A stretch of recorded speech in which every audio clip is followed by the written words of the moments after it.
We got a busy morning. Let's get right to the stunning report this morning about security at the nation's airports. New numbers from the federal government showing that there have been more than 25,000 security breaches in the past decade. ABC's Lisa Stark is in Washington with the latest. Lisa.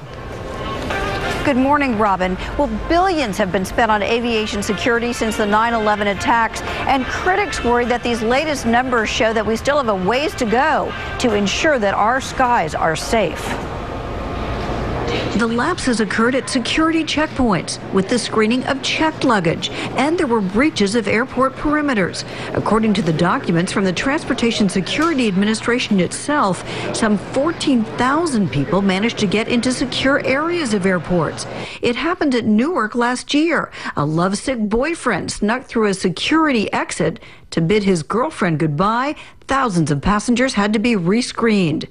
And there were 6,000 cases where passengers and carry-on luggage either were not screened or not screened properly. There are still, despite the expenditure of $20 billion plus since 9/11, lots of security gaps that remain in aviation.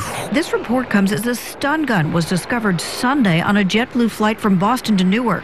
Just last month, a Nigerian American got through a checkpoint and onto a flight without a proper ticket or identification.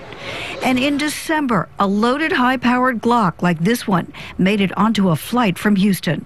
The TSA tells ABC News that the 25,000 breaches, many of which it characterized as minor, represent a tiny fraction of 1% of the billions of passengers screened at the nation's 450 airports since 9/11. Quote, many of these instances were thwarted or discovered in the act, and, quote, airports today are safer than ever before. Only one security breach can be catastrophically fatal. Now, all of this will be scrutinized today before a House Subcommittee on National Security. The chairman, Representative Jason Chaffetz, told me he's also very concerned about the fact that more than 900,000 people have clearances to get into the secure or restricted areas of the airport. He wants to make sure those folks have been checked out carefully enough. George?